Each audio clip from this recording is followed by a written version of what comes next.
Hi, welcome back to Creative Faith with Makenna. I'm Makenna, if you didn't know. I will be sharing end-of-world, apocalyptic movie recommendations for you.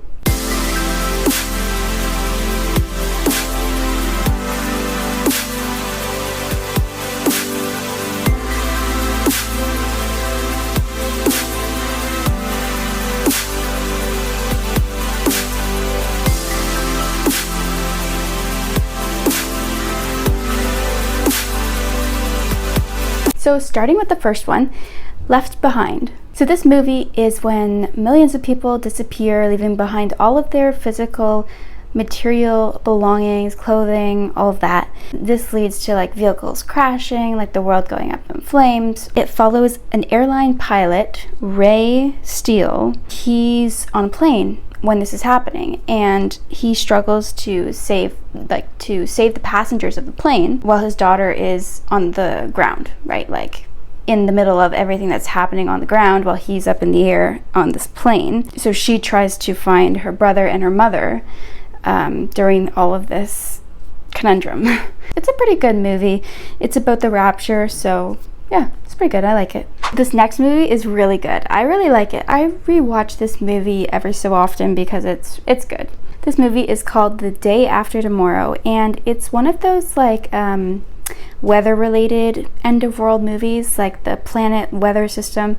So this movie follows a climatologist. His name is Jack, and he tries to present his environmental concerns to the governments across the world. And what ends up happening is that what he thinks will happen in a long time from now, but soon enough that we have to worry about it right now, ends up happening right now. It's called a superstorm anyways, so that develops, which ends up causing all of these catastrophic natural disasters throughout the world. So hurricanes and tornadoes and hailstorms, and yeah, basically the weather system goes haywire. So Jack, he has a family, right? And he's trying to get to his son, Sam, who is in New York. So he travels by foot from Philadelphia to New York. And for those of you that don't know, that's a long distance. So I like this movie because it's weather related, and it's got Dennis Quaid in it, and it's a good movie. I like it.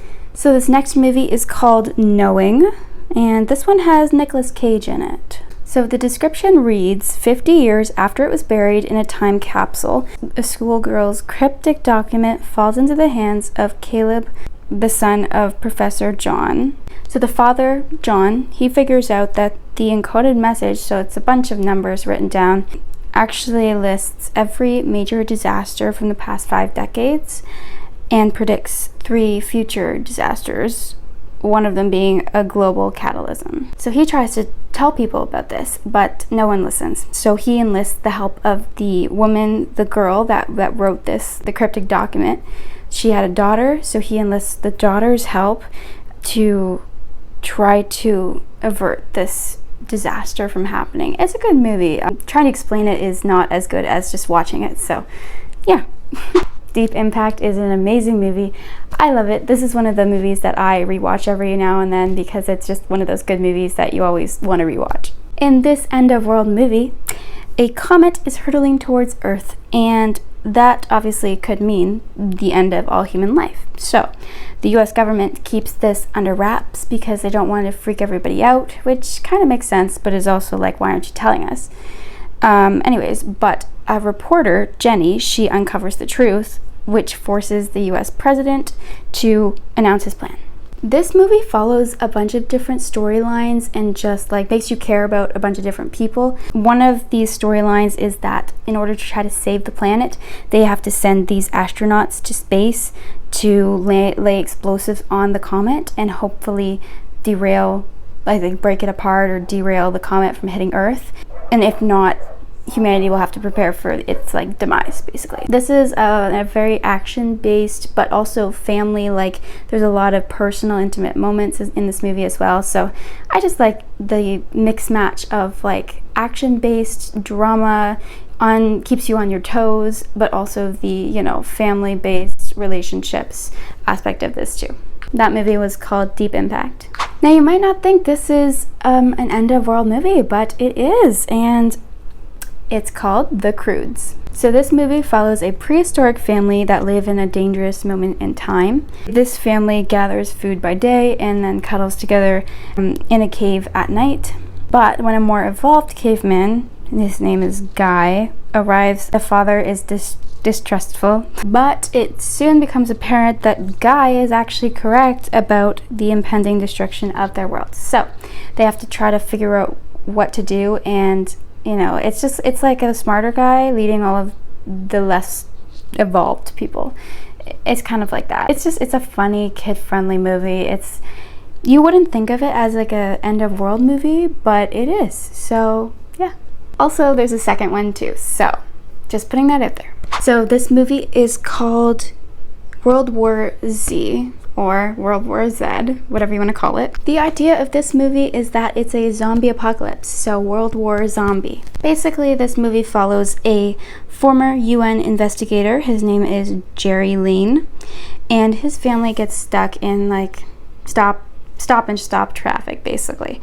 But he thinks it's something more than that, and he is right when the city erupts into chaos. Yes, I am reading a description because, yes, it helps me explain to you what this is. A lethal virus, and you can already predict it's got to do with zombies, right? It is spread through a single bite, is turning healthy people into something vicious, unthinking, and feral, aka a zombie. Zombies, yeah. And this is not only happening where Jerry and his family is, but all over the world.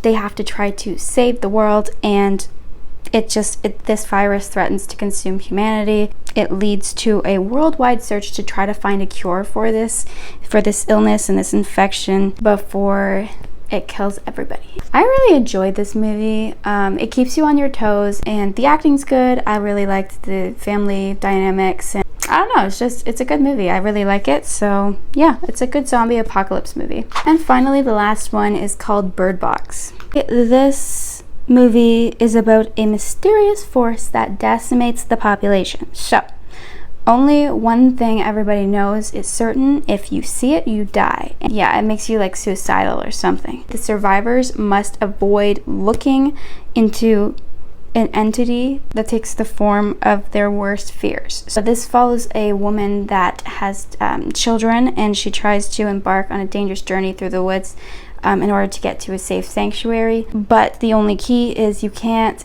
look at this thing, so they have to travel blindfolded. This is one woman traveling with 2 children blindfolded. You can imagine how difficult that is. So this is a pretty interesting end of world movie too. Oh, and the woman is played by Sandra Bullock. She's always I really like her movies. She's really good. So we've got Left Behind, The Day After Tomorrow, Knowing, Deep Impact, and then a more lighthearted, fun one, The Croods, World War Z, and Bird Box. So those are all the movies I have for you today for end of world movie recommendations. I hope you enjoyed these movie recommendations as much as I enjoyed watching them. Give me some movie recommendations that you have loved, that you love watching and rewatching in the comments below. I'd love to hear some movies that I should try watching. Have a lovely day, and I will see you next time.